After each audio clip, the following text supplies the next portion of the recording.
The following program is a collaboration between Whatcom Community College and KMRE News.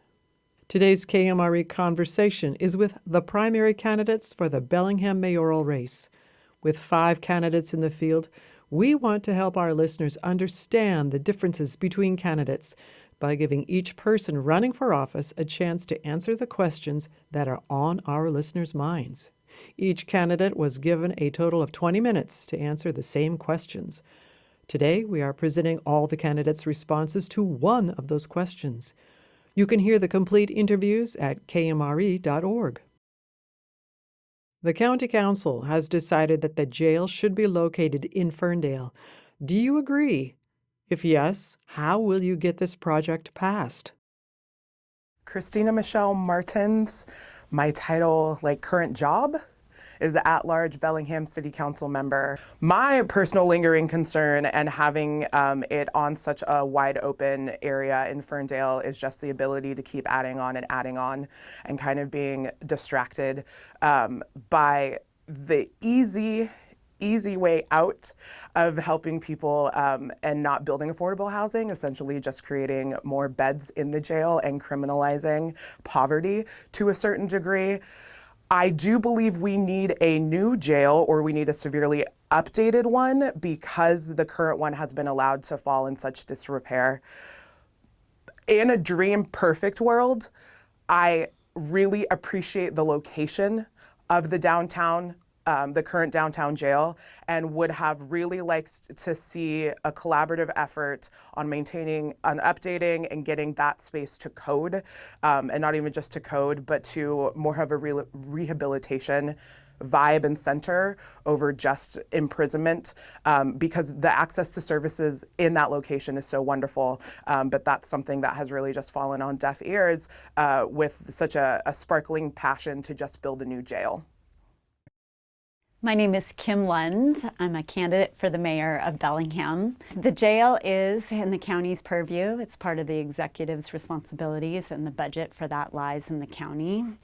But I think it's hard when you look at the cost estimates for what it would look like to remodel and build up at the existing facility in Bellingham versus the costs that they were looking at for the county. It's hard to ask taxpayers to pay tens of millions of extra dollars to doing a county build. I also believe that with the additional space and the footprint, that they can do a more trauma-informed approach in that new facility, which, if you've seen, I've been on a tour of our current jail. It is the opposite of a trauma-informed approach right now. We have to do so much better by the people that are in our jail facility today and the people that work there. That's critical to me. So for those reasons, I wish we could have made that work downtown. Obviously, that is the ideal, but it just seemed cost prohibitive. So I'm supportive of the council's ultimate decision to go to the county. I'm optimistic that that site will be best suited for the rehabilitative approach that it's been clear that our community has saying that they want to be a priority in whatever facility comes next. My name is Seth Fleetwood. I'm the mayor of Bellingham. I've appreciated the process. For the people that have been wanting a jail for a long time, I've been one of them. This came forward back in 2004, as I recall, when I was on the county council. We were doing a comprehensive plan update, and the requirement to consider master facility planning made us aware that we needed a new jail way back then. So this is an effort that's been going on for a long time. The good news is that the very inclusive, thoughtful process that has transpired with this Justice Project in the last year, perhaps even longer, but it's been really actively engaged in just in recent months as they develop their proposals that then will come to the council for formal adoption, placing it on the ballot. I support the needs assessment and the desire to create dramatically increased services for behavioral health and other mental health and addiction and all of those things that are so necessary. My position has probably evolved over the years as it relates to where the location should be. Almost 20 years ago, the idea was that it should be downtown. I'm a lawyer. The local bar association at the time very much advocated for building another site downtown and going up, not out. I'm seeing a broad consensus amongst the various players that are contributing to that discussion about how it would be better to have it at one of the other sites, not downtown.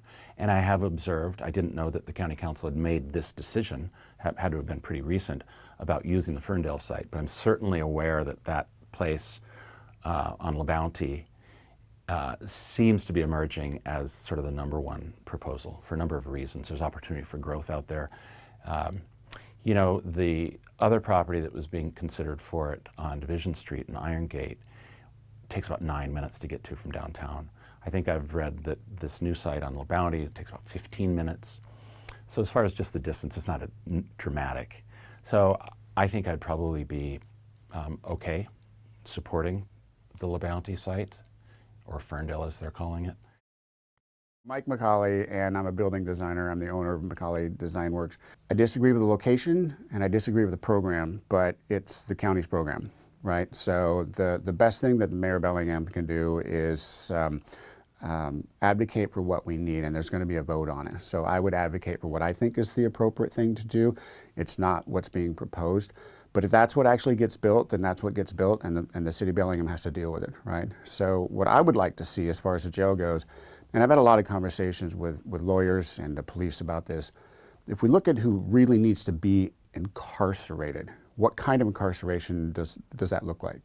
So the jail sentences are 364 days or less. So these are people who are barely even gone for whatever crimes they've committed, and they're coming right back. They're not in prison.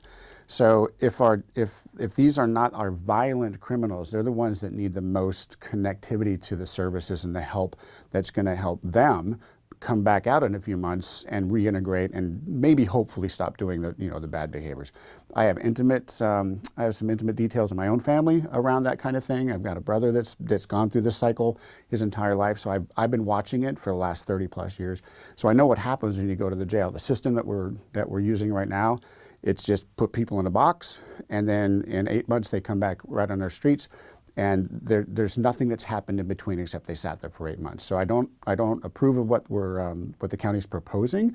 I think that we need more minimum security. We need more, like books, for example, in the jail, more services in the jail, more ways for people to have hope that when they get out, they're not just right back where they were before. So my proposal would be something different than what the county's proposing, but they're doing it, and we'll take what we get and hope for the best.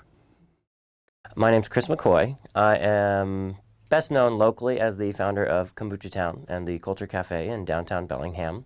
So the jail is a big hot topic, and when it comes to the police force and incarceration and the jail and things like mental illness in our community, there are these huge problems that are more than just the city. Obviously, the city is the biggest part of our county, and so the jail and the way that the county and the city interact to plan and to execute the jail is very important. And I've been closely monitoring that process, and I'm pretty impressed at the amount of mental health and more transitional and re-educating and rehabilitating prisoners. That is a big focus of the new jail program, so I am excited that it's getting a lot more of that focus than the prior jail. The existing jail is so bad, it's inhumane. I mean, you can go see, it's pretty easy to find for yourself online some of the stuff that's there. And so I think that really making sure it's an integrated part of a holistic approach to both reducing crime and drug use so that we don't need the jail, and supporting the people with mental health issues in our community, again, so they have a safe place, so they don't end up on that slippery slope that leads to the jail. So I do think it's a critical infrastructure investment that's long overdue, and will ultimately be a good use of taxpayers' money, but it needs to be there needs to be a lot of accountability in that to make sure that it doesn't just lead to more incarceration, because it's pretty classic understanding of how our society works is if you have more jail cells, they get filled up, and that would be what we would want to avoid. And so having that sense of awareness and building that into the plans of that big of an investment are critically important, and I'd be taking as a high priority, along with a lot of the other elements of my campaign and the way I'd support community to make sure that it's a lasting investment in our community that ultimately can help create safety and security and wellness in our community as sort of the main goal of that and how it actually operates functionally. Thank you for listening to this KMRE Conversation with the primary candidates, a collaboration between Whatcom Community College and KMRE News. You can hear more from each of the candidates by listening every day after the 5 p.m. news or by going to kmre.org.